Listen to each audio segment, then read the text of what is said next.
Hello and welcome to Inside Iraq. I'm Jassim Azawi. After months of political wrangling, Iraq's parliament has passed a long-delayed law paving the way for national elections in January.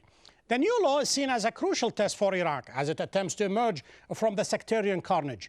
Will the election law lessen the escalating tension or increase the violence? The controversy surrounding the city of Kirkuk between its various communities highlights how carefully Iraqi politicians must handle this explosive issue, lest the country is dragged into another phase of ethnic strife. Ibrahim Agha has lived in Kirkuk all his life. He tells Al Jazeera that his family has been here for hundreds of years and own wide pieces of land. These documents show he has a history in this city, the history of his Turkmen family in Kirkuk. Now he is worried that he may be squeezed out. There's been a mass deliberate migration into Kirkuk in the past years. These migration processes have changed the city's demography. After the US-led invasion on Iraq, Kirkuk has become a city run by Kurds. Now that they are in the majority, they would like Kirkuk to become part of their semi-autonomous region in northern Iraq. What the Kurdish politicians want became a crucial issue. As Iraqi MPs debated the election reform bill, the bill states Kirkuk will be kept as one constituency.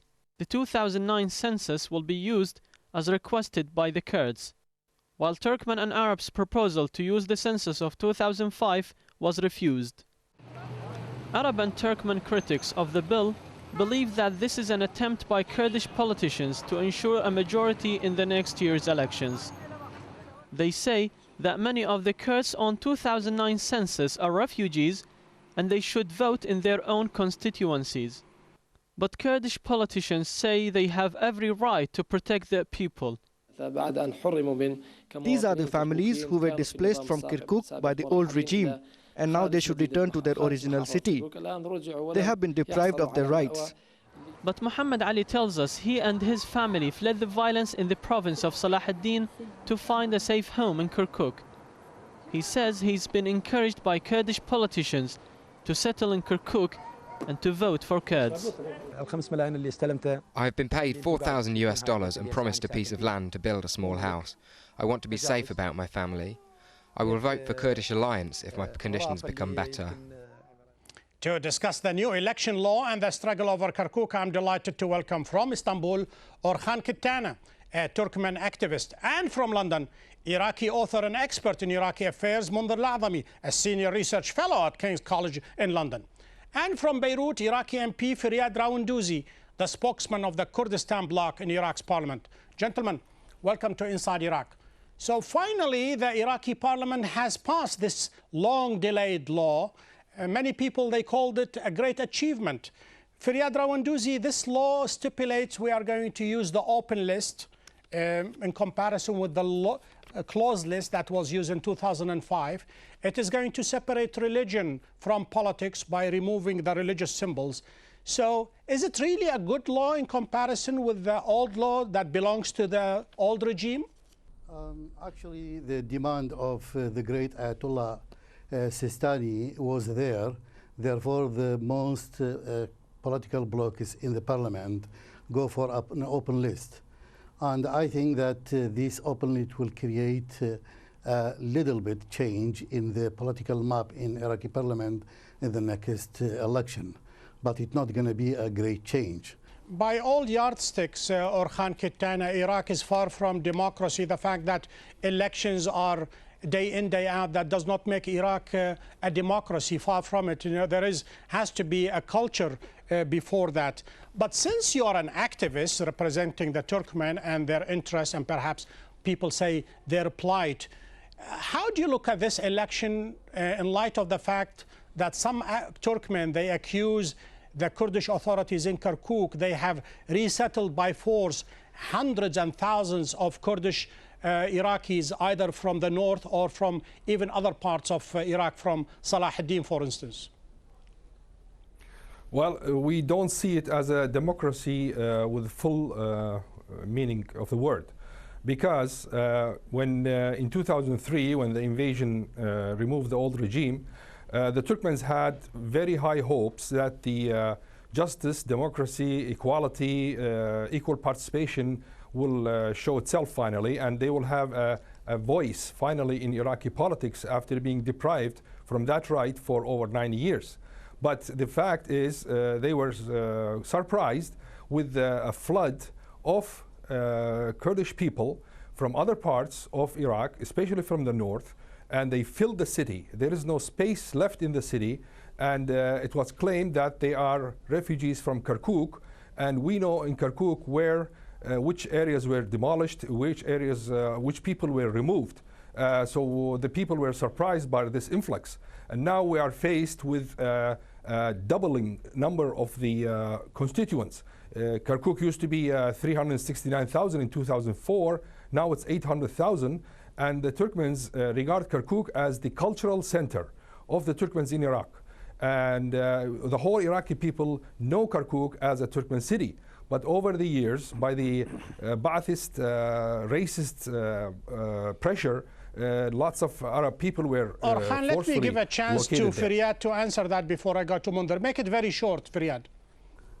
I don't think that this accusation is right, because since 2003, we're hearing from various of people in Kirkuk and other areas that Kurdish people fled to Kirkuk and occupied this city. And the fact is, many thousands of Kurdish people were displaced by Saddam Hussein's regime since 1977 to till 2003. And those people now have opportunity to return back to this city, to their home, and get their property too.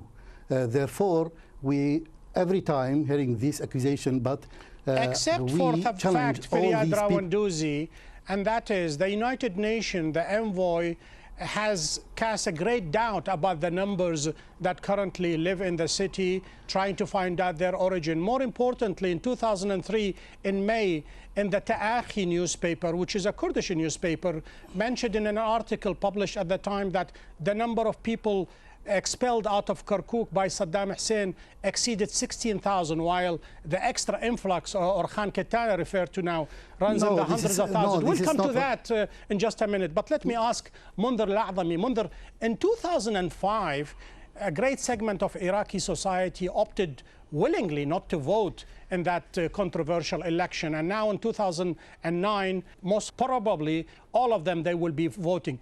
Will they be voting willingly, or will they be voting for other considerations?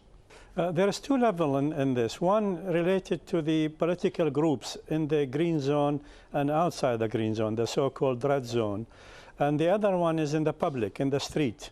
In the political groups, the United States is making huge efforts in order to cajole and invite everybody, including the people who were part of the resistance or insurgency or anything, to participate.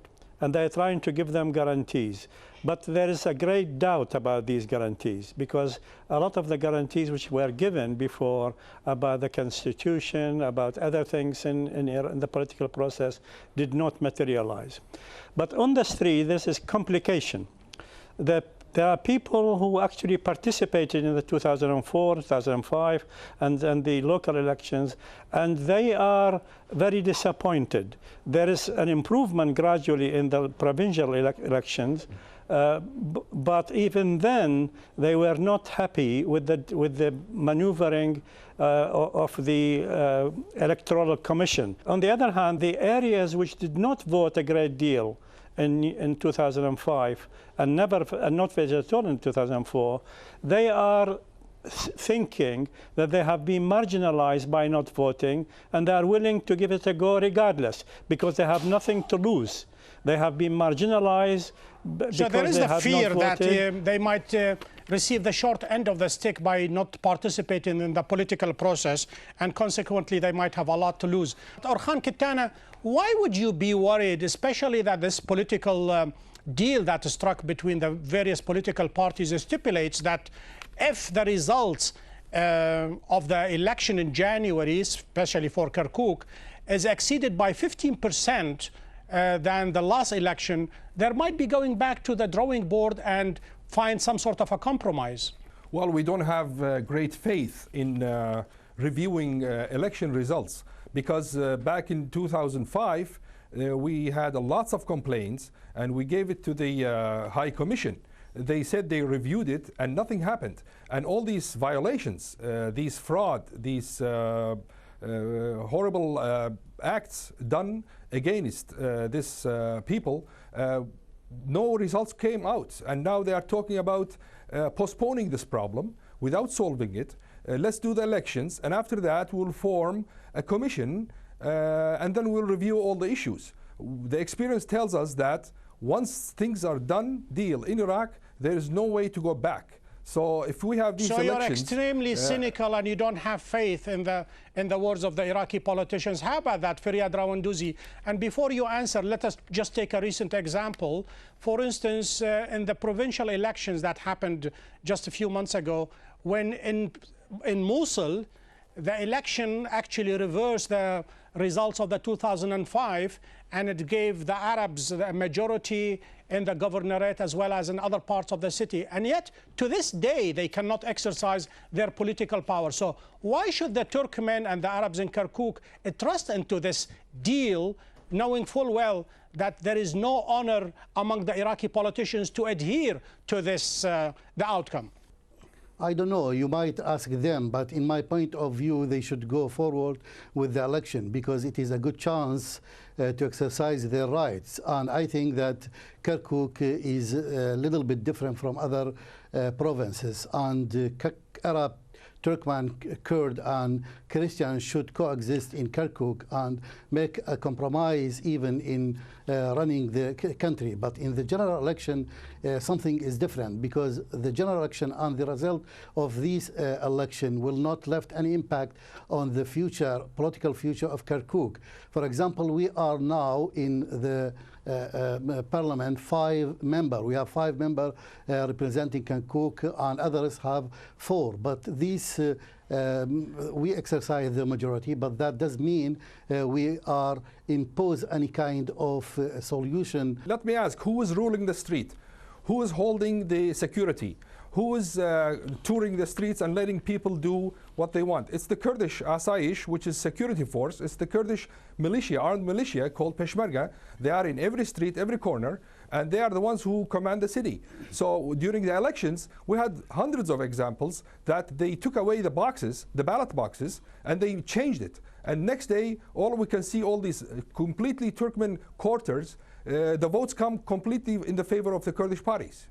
No, that's not right, because this is not right, because Turkmen divided among themselves and they couldn't gate seats in the parliament, so they put accusation on the others. I think that the law in this time and even the voter registers are completely different, and they should go forward with the election, not put accusation on the others. I think it is very important for Turkmen to cooperate with Kurd, with Arab, with others to make everything to succeed this election in Kirkuk.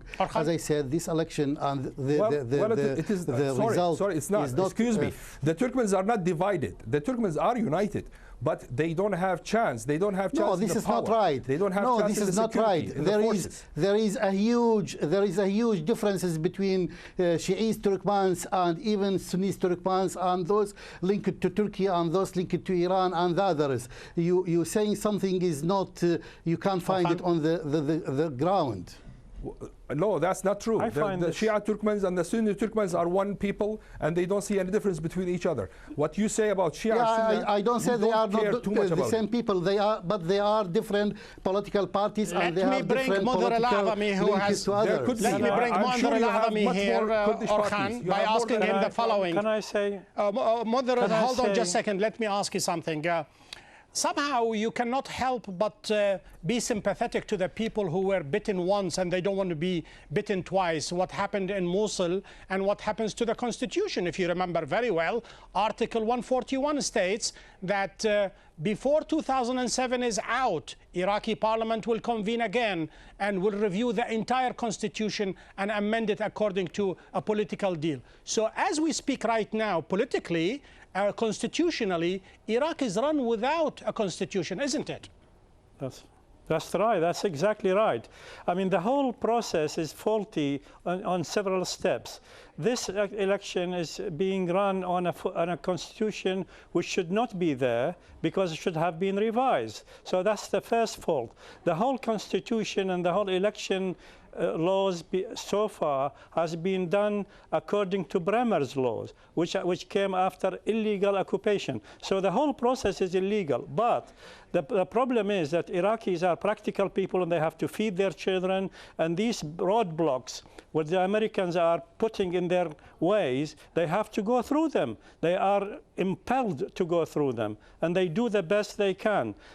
I think it is to the credit of Iraqis, whether in Kirkuk and Mosul, especially so far, that they have refused the enticement to fight each other on ethnic grounds. I think this is to the credit of some wise people, not the politicians, because the politicians Unfortunately, I have to disagree with you, Mundir al-A'zami. It's true. They refused to fight with each other. They were at the verge of an entire civil war that would have consumed the entire country. And yet, Orhan KETTANEH, when you look at the package we just played out, where politicians from a certain sect, they are bringing people from other parts of the country, paying them money and giving them piece of land in order to settle in Kirkuk to change the demography, there is an element of betrayal here, isn't it? Well, let me give you some numbers. 2004, the voters' number was 369,000, and there was addition of 108,640 extra Kurdish voters. 2005, there was extra addition of 235 extra voters. 2008, there was extra 62,103. So come to the point. Come to the point. Come to the point. I don't have much time. The point is there is extra 458,495. You mentioned the figure. Voters. Let Faryad answer it. Go ahead, Faryad. It is true that Kurd go there in Kirkuk and replaced again in this city because they been forced out during Saddam Hussein's 400,000. And of course, 400,000. Let me tell you. Since 1977 till 2003, 139,000 people forced out from Kirkuk. And these people, where are their homes? Of course, where are their birth certificates? Where are their schools? Can you tell me who are their neighborhoods? I mean, just tell me which neighborhood they were sorted out. The only neighborhood in Kirkuk which was evacuated and destroyed was Tisen. And there was give him a chance, Orhan. Give him a chance, Orhan. This is not the way to discuss with you and give you information. Let me speak out.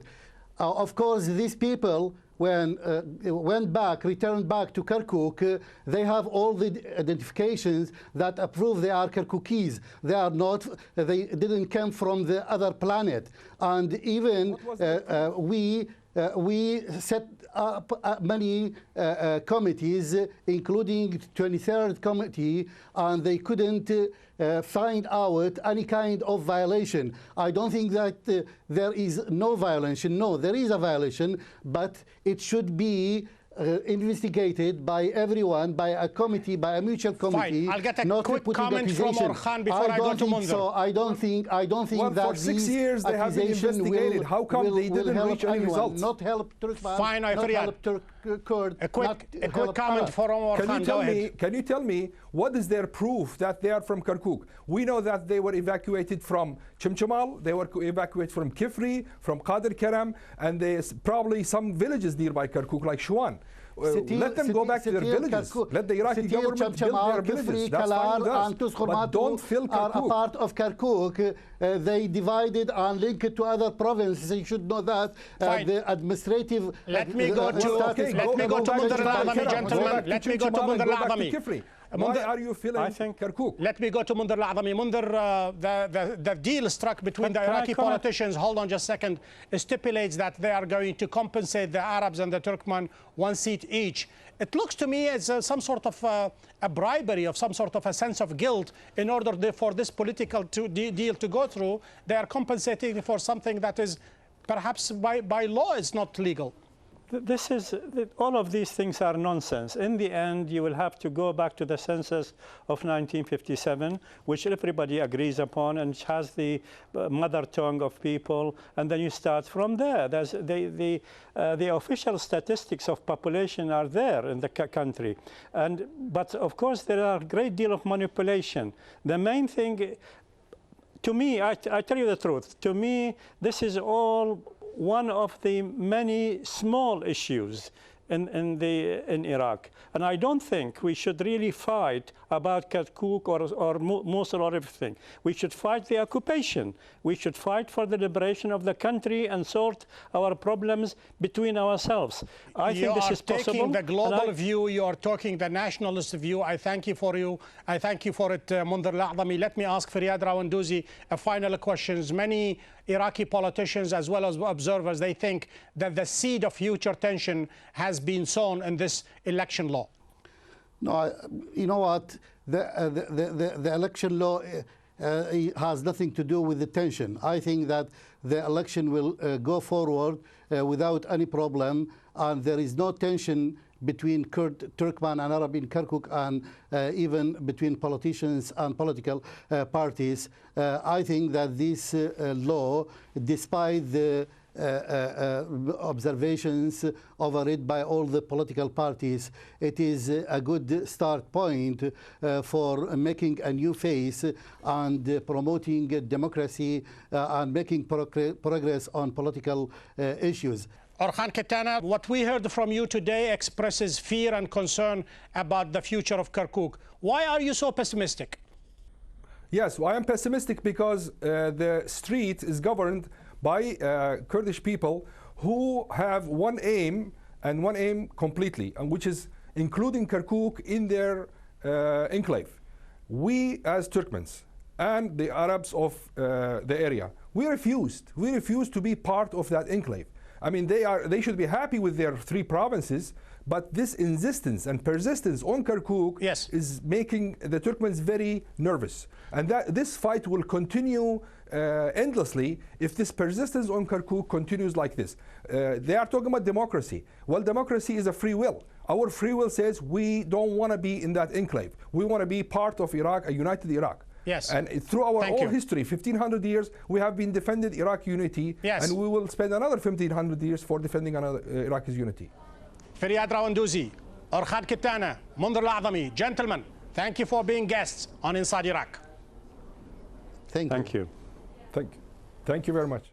To find more information about the program and to watch the show online, please go to aljazeera.net/English. We have reached the end of this show. Join me next week when we take another look inside Iraq. Until then, have a great week.